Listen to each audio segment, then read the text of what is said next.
Welcome to the Deep Dive, where we plunge into your chosen sources to extract the most important nuggets of knowledge and insight. Glad to be here. Today we're embarking on a deeply personal and pivotal journey, dissecting a stack of material you sent over. It's centered around one of Latin America's most brutal regimes. Indeed. We're deep diving into Mario Vargas Llosa's The Feast of the Goat. It's fictionalized, yes, but meticulously researched. Focusing on the final days of Rafael Trujillo, the dictator in the Dominican Republic. Exactly. And this isn't just dry history. It's really a window into the human cost of absolute power. So our mission today is to truly unpack all those intricate layers. The power, the fear, the corruption. And the profound personal tolls, what it actually felt like to live under that. Right. You've asked us to understand not just what happened, but why it mattered and how its echoes, how they still resonate decades later. Definitely.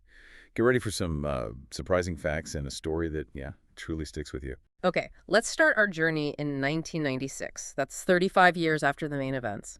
We meet Urania Cabral. Right. She's returning to Santo Domingo, her native city, which she hasn't seen since she was, a girl? Yeah, just a young teenager when she left. And she finds a city that's utterly transformed. How so? You mentioned it felt dramatically different. Well, think about it. When she left in 61, it was maybe 300,000 people. Okay. Now, over 1 million. It's exploded. New neighborhoods, avenues, parks, hotels. It dominates the landscape. So she feels like a foreigner. Completely. She even notes El Mirador Park is teeming with joggers, just like Central Park in New York, where she lives now. But, and this is striking, the old colonial city and her specific old neighborhood, Gascue, they're largely unchanged. Including her childhood home? Including the house. It's this stark physical contrast, Right. Rapid, almost chaotic modernization, bumping right up against a history that seems kind of stagnant. And her senses are immediately overwhelmed, aren't they? The description is intense. Oh, yeah. The city hits her like an explosion of savage life, a brutal, cacophonous symphony. Voices, motors, radios, blaring everything. Merengue, salsas, rock, rap, all at once. She thinks New York is noisy, right? Famously so. But she says never have her ears been subjected to anything like this Dominican noise. That cacophony feels like more than just noise, though. It's a crucial detail, definitely. And for Urania, it's absolutely loaded with meaning. It's such a stark contrast to her memory of the city under Trujillo. Ciudad Trujillo, it was called then. Right. And she remembers it as quieter and less frenetic. A city made wary by fear and servility. Its soul-shrinking and terrified reverence for the chief. Wow. Exactly. So this immediate sensory assault, this sheer volume, it highlights this dramatic shift, doesn't it? Yeah. From a regime built on enforced silence and fear. To this noisy, maybe overcompensating post-dictatorship society. It's almost like the city itself is finally screaming after decades of being forced into silence. She also notices other things like mountains of trash and, significantly, this influx of Haitian laborers. A sensitive topic you mentioned. We'll get back to that. Yeah, it resonates with Trujillo's past actions, for sure. So that contrast really sets the scene.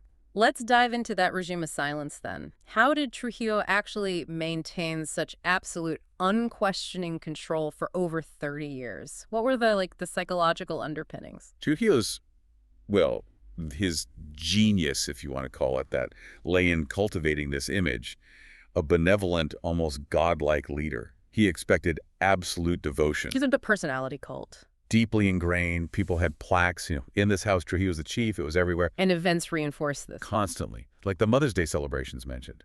Schoolgirls, Urania included back then, reciting poems for his mother, Mama Julia. The sublime matriarch. The progenitor of the benefactor. It wasn't just about political loyalty. It was about weaving his authority into the fabric of family life, of everything. But beneath the image, there was the iron fist. How did he maintain that grip, especially silencing dissent? Let's talk about the chilling tactics. Figures like Johnny Abbas Garcia, head of the SIM. Abbas Garcia. He's a truly terrifying figure in the book. Rose up from being a sports reporter, of all things. Really? Yeah, to become Trujillo's personal watchdog. The book says he essentially lived for the chief, described as a demented sadist, but with the intelligence of Lucifer. So smart, but evil. Exactly. Directly responsible for assassinating exiles, people like Jose Almoina, Jesus de Galindez. But his methods weren't just, straightforward violence. No. They were insidious, deeply personal. He was an expert at ruining reputations. No. Fabricating these vile stories, sadomasochistic perversions, homosexual disputes, Hmm. pitting them on figures like Roberto Lamada or Bayardo Cipriota to destroy them socially. That's chilling. It's not just physical elimination, it's strategic character assassination, using shame as a weapon. Precisely. It shows how these regimes don't just use brute force, but also psychological warfare, weaponizing social taboos, a terrifying kind of mastery. And beyond the psychological, there was the outright physical brutality. The torture methods used by the Sim, they sound horrific. Absolutely. The headquarters, La Cuarenta, and another place called El Nueva, Yeah. just the names sound ominous. And inside? Unimaginable torture chambers. They had devices like the throne. The throne. Yeah, a grotesque jeep seat fitted out with pipes, electric prods, whips made from bull's balls. My God. Victims faced electric shocks, floggings, cigarette burns. It wasn't just about pain, it was about calculated terror. Breaking people completely, mind and body, sending a message. Total subjugation. Exactly. Let's touch on one of the most chilling historical events mentioned, one that kind of echoes Urania's observation about Haitian laborers today. The 1937 massacre of Haitians. How did Trujillo even justify that? He presented it as a great accomplishment. Can you imagine? A great remedy for a great ill. What was the ill, according to him? His narrative was deeply xenophobic, intensely nationalistic. He claimed Haiti was invading the DR, stealing goods, perverting our Catholic religion with their diabolical witchcraft, and ruining our Western Hispanic culture. Pure poison. So he positioned himself as a savior. He literally said he was saving an entire people, preventing the country from being prostituted a second time. He famously declared, about keeping blacks from colonizing us again, that he had stained these hands with blood. It's a terrifying example of manipulating identity and fear to justify mass murder. And setting a dangerous precedent, absolutely. The echoes are there. Which paints this picture of impossible moral compromises. It makes you wonder, where's the line between just surviving and actual complicity in a system like that? That's the constant tension. How did even high-ranking officials navigate it? Like Urania's own father, Agustin Cabral. Agustin Cabral, yeah. Nicknamed Egghead for his intellect. Senator, constitutional author. He really embodies that tightrope walk. Deep loyalty, but always precarious. Exactly. He fell into disgrace. That's the term used over something that seems almost minor now. Who was it? He failed to convince the Catholic bishops to formally proclaim Trujillo benefactor of the Catholic Church. And that was enough. Enough for Trujillo. Yeah. Suddenly, Cabral's bank accounts were frozen. The newspapers stopped calling him a distinguished gentleman. He was ostracized. A total nightmare, the book says, that just erased his political achievements. It shows how arbitrary Trujillo's power was. Even a lifetime of loyalty meant nothing if you had one perceived misstep. Terrifyingly arbitrary. No one was safe. Yet even with that pervasive fear, resentment was building. What were the key motivations for the plot to assassinate Trujillo? What finally pushed people over the edge? A major tipping point, mentioned again and again, was the brutal murder of the Mirabal sisters in November 1960. Anti-Trujillista activists. Yes. Their deaths really galvanized the opposition, moved it from quiet hatred to active plotting. One conspirator apparently said something like, "They kill our fathers, our brothers, our friends. Now they're killing our women.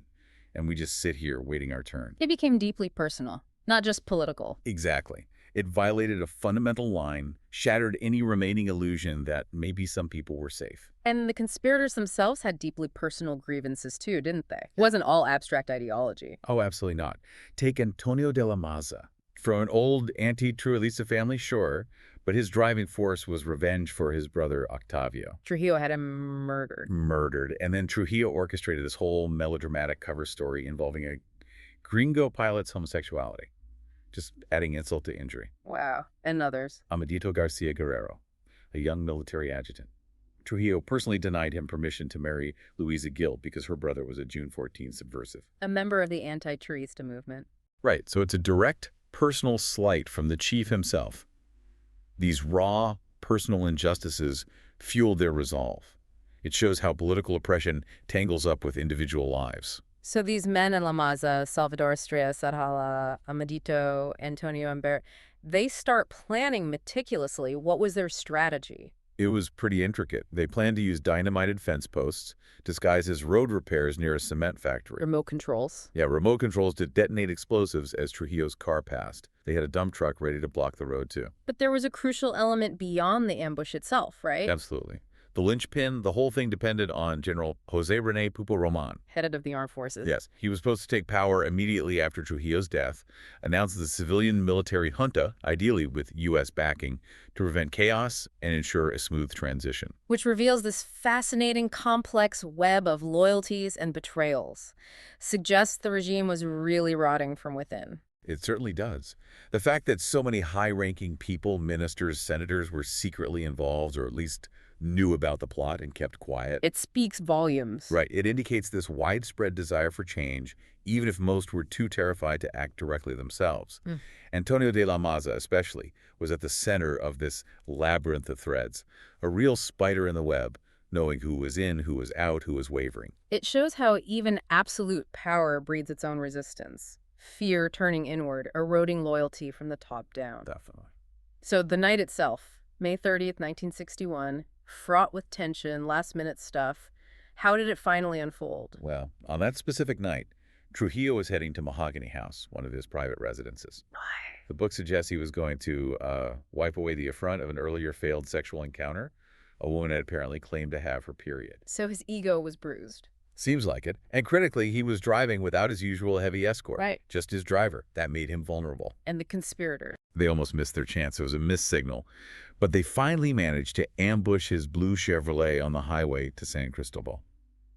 A hail of gunfire. Bringing the rain to a violent end. Yes. But was the plan, after all that meticulous preparation, executed smoothly? Did everything go according to script? Far from it. It got messy fast. Yeah. In the chaos, one conspirator, Pedro Livia Cedeno, was badly wounded. And left behind. Tragically, yes, left behind in the bullet-riddled car. But even more critically, Pupo Roman. The general. The linchpin. The linchpin. He completely failed to act decisively. Instead of securing the military, announcing the junta, taking control, What did he do? he showed up at the crime scene and basically feigned shock and consternation. He just folded. Effectively abandoning the conspirators. Totally. Leaving this incredibly dangerous power vacuum. That moment of indecision from Pupo Roman, it feels almost as significant as the assassination itself. It really does. Was it just sheer fear, do you think?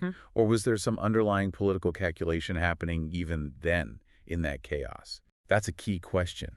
The sources, well, they suggest a bit of both, probably. The sheer terror of defying Trujillo, even a dead Trujillo, was profound. Pupo was a product of that system. Conditioned by it. Deeply. But his inaction also conveniently created a scenario where he could appear innocent, wait and see which way the wind blew, you know. Self-preservation kicking in. Exactly. That deeply ingrained culture the regime fostered, even among those supposedly ready for change. So the assassination is just one act. The immediate aftermath, brutal swiftness, you said. What happened next? The FIM, Trujillo's intelligence service, cracked down immediately and ruthlessly. Pedro Livio Cedeno, the one left behind, captured. And tortured. Horrifically. By Abbas Garcia himself. The book describes Abby's putting out cigarettes on his face, twisting one in his ear. God. Cedeno eventually broke and gave up names. Yeah. Antonio Imbert, Luis Amiyama, General Juan Tomas Diaz. And others. Salvador Estrada Sadalao was also captured. Tortured on the throne. Electric shocks, flogging. The psychological pressure was immense too. His own father, General Puro Estrella, wrote a public letter denouncing him. Calling him an assassin. Traitor. Can you imagine? Yeah. Your own father. It just shows how the regime's power, its fear, continued to fracture everything, even families, even after Trujillo was gone. And Trujillo's body, where did it end up in the chaos? It was eventually discovered in the trunk of a car parked in General Juan Tomas Diaz's garage. And the family's reaction. Pure rage and vengeance. Doña Maria, his widow, screamed, "Vengeance, vengeance! They all have to be killed." And the son, Ramphis. Ramphis, returning from Paris, echoed it, vowing, "I won't be as generous as you were with our enemies, Papa." It wasn't just grief. It was a clear signal they intended to cling to power, use the same terror tactics. Okay, let's bring this all back to Urania. Because her return isn't just about seeing a changed city, it's about a personal reckoning. What was the unspoken truth, the profound trauma that drove her away for 35 years and kept her away? This is the absolute core of Urania's story, and it's devastating. Her father, Agustin Cabral. Egghead, the loyal senator. Yes. During his period of disgrace, in a desperate attempt to get back into Trujillo's favor. What did he do? He offered his own daughter, Urania, who was only 14 years old, to the dictator. He offered her. Yes. Manuel Alfonso, known as Trujillo's procurer, took her to Mahogany House. Urania was innocent, excited even, thinking she was going to some kind of party. She learned the horrifying truth. She was there to sleep with His Excellency. It's sickening, the ultimate corruption of power, driving someone to sacrifice their own child. To survive, or just to regain favor. It's an absolutely shocking betrayal. What exactly happened that night at Mahogany House with Trujillo? Manuel Alfonso tried to prepare her, normalizing it, painting Trujillo as a perfect gentleman. Utterly grotesque. How did Urania describe it? She said Trujillo's gaze just emptied her, left her feeling like hollow skin. He had them dance. He recited a Neruda poem, kissed her. And then? The first dirty word, the first vulgarity of the night, as she puts it, came when she realized he was getting angry. Why? Because she was just still limp. She couldn't kiss him back. She was terrified, paralyzed. So despite his absolute power, despite this horrific situation, Trujillo couldn't perform. Exactly. It's this moment of profound, almost darkly ironic impotence. Here's the all-powerful dictator, 70 years old, prostate problems mentioned. His body failed him. How did he react? He became enraged, delivered this rambling, incoherent soliloquy about his lost virility, his small, dead sex. And Urania. In that moment, she felt this horrifying but also liberating joy, because she realized his failure meant her father's political ruin was now complete. His desperate gamble had failed in the most humiliating way possible for Trujillo. That's such a profound insight. The myth of the omnipotent leader stripped bare, revealing this raw, pathetic human frailty underneath the terror. Exactly. Even at his peak, in that private moment, he was vulnerable. And in his vulnerability, his victim found this strange, dark liberation. How did that single traumatic night shape her life, her identity? She left Mahogany House immediately, traumatized, literally unable to speak. She sought refuge at her school, Santo Domingo Academy. And the long-term impact. It led to this lifelong, profound indifference to everything and everyone Dominican, a complete severing. She never forgave her father, cut off all contact. Tore up his letters, hung up his calls. Everything. Poured all her energy into her career, became a successful lawyer in New York, a legend in the family, they called her, but also... An iceberg. Yeah, a friend observed she was like an iceberg. Seemingly emotionless. It's just this stark portrayal of how deep personal trauma, born from political subjugation, can just calcify the human spirit, leading to self-imposed exile, both physically and emotionally. And her current visit, seeing her ailing, unresponsive father, it brings all that anger to the surface. It does. She confronts him, even though he can't respond. Accuses him of using her just to salve his guilty conscience. But losing all his scruples, his sensitivity. His slightest hint of rectitude during those years serving Trujillo. And her final devastating conclusion to him is, you were never really sorry. It's her attempt to reclaim her narrative, maybe find some closure, even if he can't hear it, highlighting that long shadow of abuse. And the difficulty, maybe the impossibility, of truly moving past betrayals like that. So, with Trujillo finally gone, the country's in this precarious power vacuum. What actually happened next? To his family, to the political landscape. Joaquin Balaguer emerges as key. He was the puppet president under Trujillo, but he proved incredibly shrewd navigating the chaos. How so? He moved fast to consolidate authority. He managed to convince Trujillo's brothers, Petain and Blackie, to leave the country. Wow. Basically paid them off. Millions of dollars, apparently facilitated by the American consul. A clean break. What about Ramphis, the son who wanted vengeance? Ramphis initially tried to assert military control. He oversaw the torture of many conspirators, but eventually he fled too. And his fate. Died later in a mysterious car accident in Madrid. Yeah. Some suspect the CIA and Balaguer might have had a hand in it, though it's unconfirmed. Yeah, the other family members. Radames, another son, rumors say he was killed by a Colombian cartel, or maybe became a DEA informant. Angelita, the daughter, Her Majesty Angelita Sirth, ended up a born-again Christian in Miami. Quite the diaspora. And Balaguer also dealt with figures like Abbas Garcia. Definitely. Sent him off to Japan as a consul, but with an ambassador's salary. Basically a comfortable exile to get him out of the way. A smart political move. Very. Then Balaguer declared a general political amnesty, dissolved Trujillo's Dominican Party, and began this process. This transformation of how the assassins were viewed. From executioners initially. To eventually being revered as heroes. Streets, squares renamed in their honor. Balaguer was essentially rewriting history in real time to fit the new narrative. It shows the kind of pragmatism the political maneuvering needed, maybe, to transition out of totalitarianism. Often morally gray, but effective in consolidating his own power, certainly. And what about Urania's father, Agustin Cabral, after all that? His disgrace, her trauma. He was actually imprisoned for a while at La Cuarenta, suspected of involvement in the plot, bizarrely enough. He wasn't involved? No, it was eventually proven he wasn't, and he was released. Balaguer made sure he got a pension, but kept him out of any real political power. Gave him a miserable little job, as the book puts it. And his family? Urania's aunt and cousins? Still living there, but in reduced circumstances. They reflect on the lean years after Trujillo. And interestingly, some even express a kind of nostalgia. Nostalgia for the Trujillo era. Yeah, for a time when, in their memory, people seemed to live better.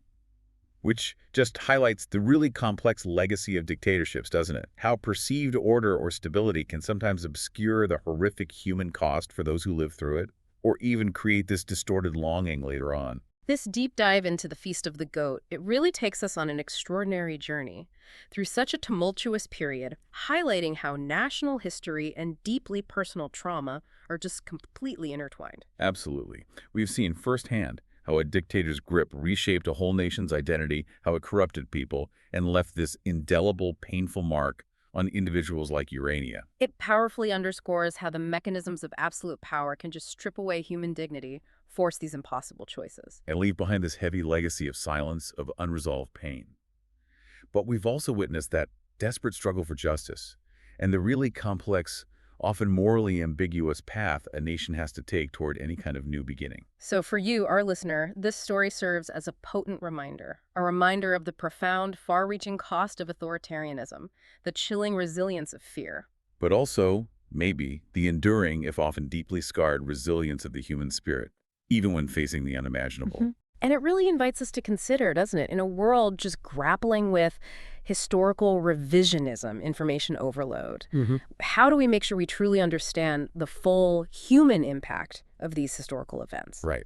Beyond just the names, dates, the facts, and figures, how do we recognize those quiet echoes of the past that are maybe still resonating in our present in ways we don't always see?